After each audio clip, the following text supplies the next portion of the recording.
Olá galera, no nosso tema de hoje nós falaremos um pouco sobre emoções. O que são emoções?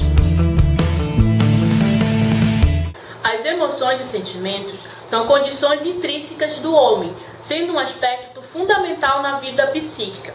Assim sendo, todo ser humano ele necessita ter uma boa vida afetiva, uma vida saudável, repleta de emoções e sentimentos que não acarretam graves desequilíbrios homeostáticos. As emoções influenciam o comportamento, e é por meio do comportamento que nos expressamos e agimos. Por necessidade de sobrevivência, há certas áreas do nosso cérebro relacionadas com os processos emocionais. Destaque para o hipotálamo, a área pré-frontal e o sistema límbico. É importante destacar que as estruturas envolvidas com as emoções se interligam intensamente e que nenhuma delas é exclusivamente responsável por determinado tipo de emoção, ou seja, elas agem de forma simultânea. O sistema límbico cria a emoção, porém nós não temos a consciência dessa emoção até que ela seja enviada à área pré-frontal. E paralelamente a tudo isso, o sistema límbico comunica a emoção ao hipotálamo, que é responsável pelas reações do corpo associadas à emoção, como, por exemplo, os batimentos cardíacos, a pressão sanguínea, a sensação de sede, de fome e entre outras. Porém, algumas áreas influenciam mais que outras para determinado tipo de emoção, como, por exemplo, o desejo sexual. O desejo sexual está principalmente regulado pelo hipotálamo. Componentes de uma emoção.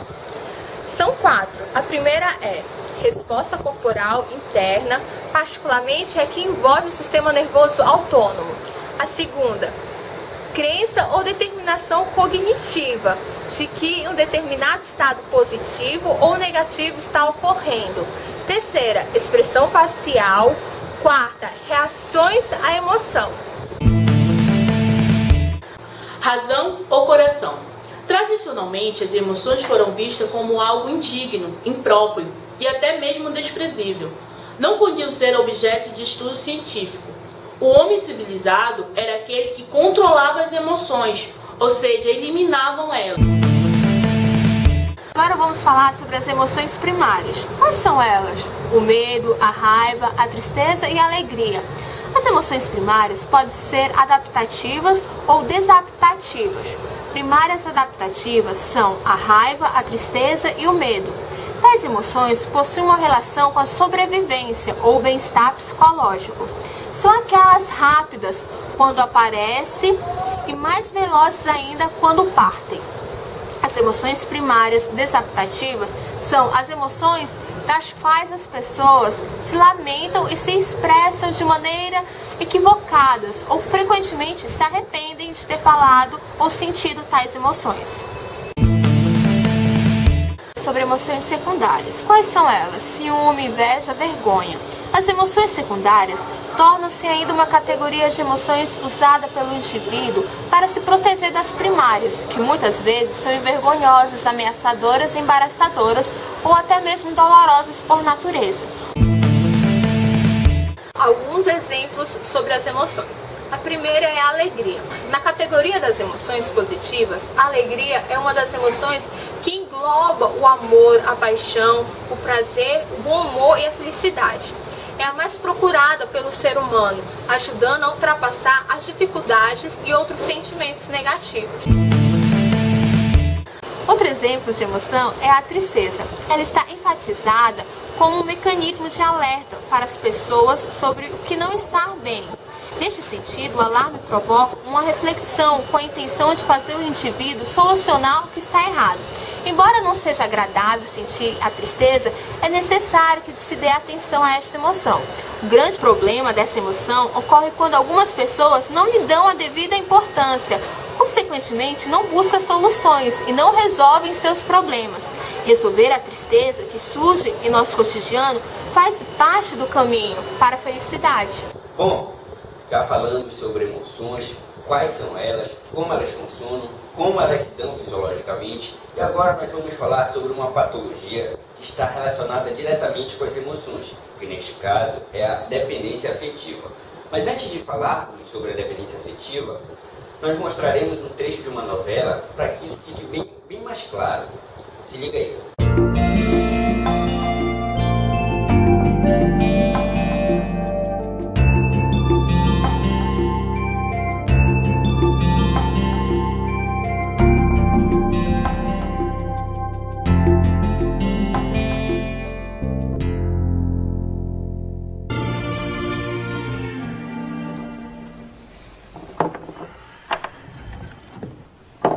¿Vas al aeropuerto?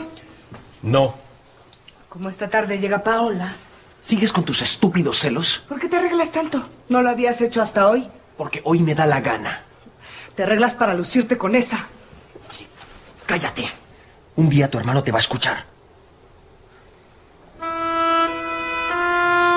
Willy, vámonos de esta casa. Déjate de tonterías.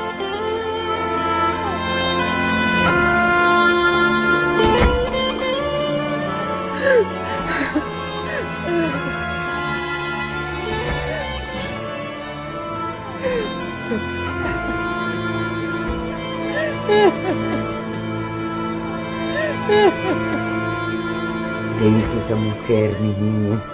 Como siempre, se burló de mí. Claro, como ahora quiere zafarse de Willy porque ya no le interesa.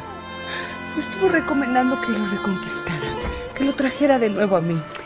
Bom, como vocês puderam ver no trecho da novela, a moça ela era super dependente do seu parceiro. E com gancho nisso, nós pegamos um livro do autor Walter Rizzo, que se chama Amar ou Depender, para podermos estudar essa dependência.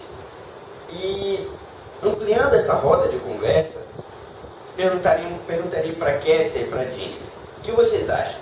A dependência afetiva é um vício? Olá, Leonardo. Olá, Jennifer. Como Walter Rizzo fala, que depender da pessoa que ama é uma maneira de enterrar em vida um ato de automutilação, em que o amor próprio, o autorrespeito e a nossa essência são oferecidas, presenteados irracionalmente. Ou seja, o que ele quer falar nesse tópico é que a pessoa esquece de si própria e depende só da outra. Quando ele fala que é uma automutilação psicológica, é como se a pessoa estivesse entregando a sua vida para o seu parceiro ou a sua parceira. A sua vida afetiva, emocional, ela fica dependendo somente daquela outra pessoa. Se ela estiver junto com a pessoa, está tudo bem. Porém, a partir do momento que há uma separação dessa pessoa, ela já fica triste, depressiva, né, Jennifer? Isso mesmo. E também, Kessia, ele afirma mais ainda, o Walter Rizzo, na verdade ele compara o dependente afetivo com o dependente químico. Ele diz que o dependente afetivo, ele fica tão dependente, como você falou, do outro, que ele deixa de viver a sua própria vida e passa a viver a vida do outro. Ou seja, ele esquece da vida dele mesmo, literalmente. Assim o dependente químico, né? Ele vive em função daquela dependência. E é isso que o Walter Rizzo, ele afirma no seu livro. Bom, como nós podemos perceber, né, a dependência afetiva ela é muito mais séria do que nós imaginamos. Caso aconteça isso, a pessoa deve logo procurar uma terapia, uma psicoterapia, para que possa resolver seu problema.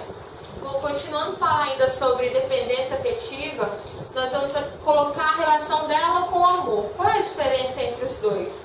Quando a dependência está presente, entrega-se mais um ato de carinho desinteressado e generoso. É uma forma de capitalização, uma redenção conduzida pelo medo, com a finalidade de preservar as coisas boas que a relação oferece.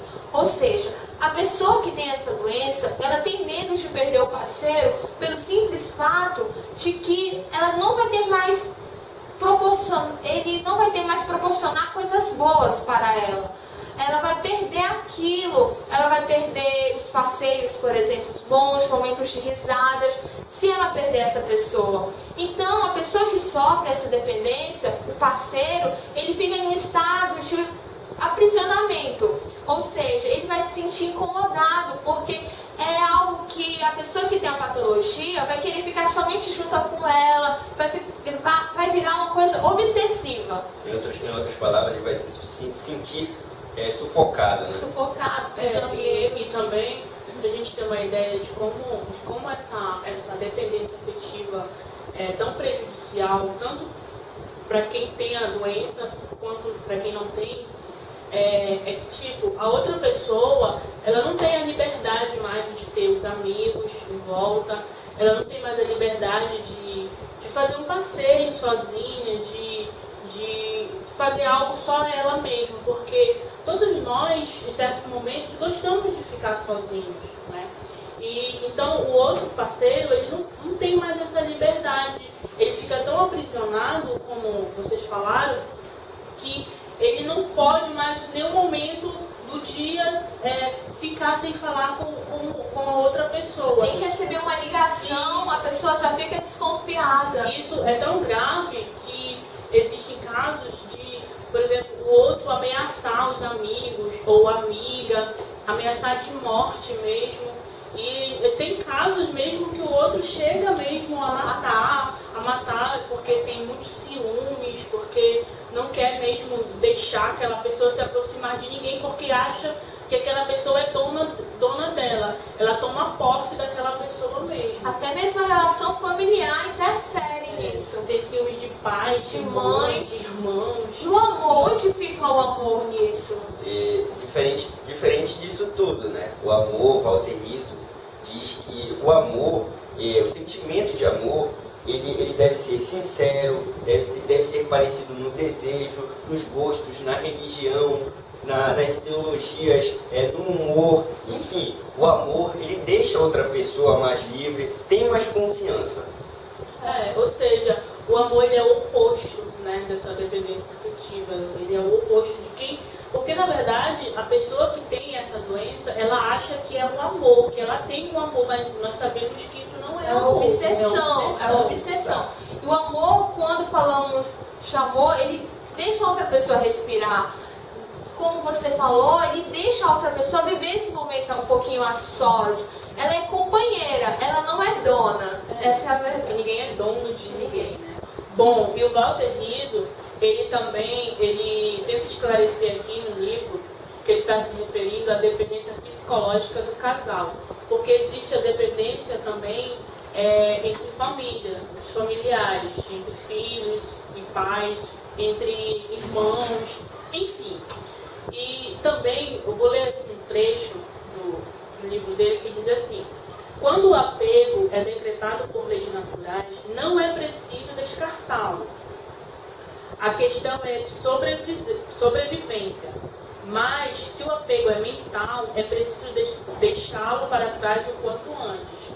Ou seja, se a pessoa começar a ver realmente que ela está fugindo do controle dela, que ela não agia daquela forma e ela começa a agir de uma forma diferente, de uma forma obsessiva, ela tem que começar a deixar aquela situação, né? Começar a deixar, digamos, o outro mais, tentar deixar o outro mais de liberdade mesmo. É verdade, tanto que ele ainda continua na sua citação, ele fala assim: a pessoa dependente afetiva nunca está preparada para a perda porque não concebe a vida sem a sua fonte de segurança ou prazer. O que define a dependência não é tanto o desejo quanto a incapacidade de renunciar a ele. Se a síndrome da abstinência, há apego irracional, ou seja, ela não está preparada para a perda. Então, se ela não se perceber que ela está passando dos limites, aquilo já não é mais amor, mas sim obsessão, ela tem que procurar um profissional da saúde, no caso um psicólogo. E ele ainda fala assim, que o apego é a muleta preferida do medo, um calmante com perigoso contraindicações. Ou seja, ela pensa que a outra pessoa sempre vai ser o amuleto dela. Sempre ela vai estar dependente daquela pessoa e ela não consegue tirar aquele amuleto. A grande questão é a pessoa aceitar que ela está passando por problemas, que ela está com essa dependência afetiva. Não é verdade? Comparando mesmo como o Walter falou no livro também, o dependente químico, por exemplo, É muito complicado de tratar ele, porque enquanto ele não aceitar que ele é dependente daquela substância, é complicado ele meio que se curar daquela situação ali. É assim o dependente afetivo. Enquanto ele realmente, ele próprio, não aceitar que ele está com essa patologia, é complicado dele se curar disso. Walter Rizzo diz também aqui, deixa bem claro que a maioria das pessoas que procuram a psicoterapia, a partir do momento que elas conseguem um alívio, elas abandonam. Que não é o certo, elas têm que terminar e procurar a cura, não a partir do momento que ela se sentir mais aliviada, abandonar a psicoterapia. Mas ele também fala que, se formos ver, por exemplo, o exemplo da novela, a Stephanie ela era obcecada pelo William. Porém, a partir do momento que ela deixa o William e vai procurar ajuda, ela soltou aquela muleta. Ela procurou, ela percebeu que a vida dela não gira em torno daquela pessoa. Então, o mais aconselhável é deixar a pessoa e procurar um psicólogo para fazer análise, para tentar achar a cura.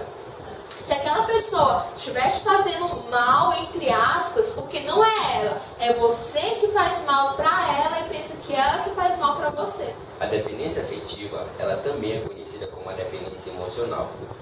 E após toda essa explicação, se você se identificou, você tem grandes chances de ser um dependente afetivo. E procure imediatamente uma psicoterapia. Muito obrigado pela atenção de todos, um bom dia e até a próxima.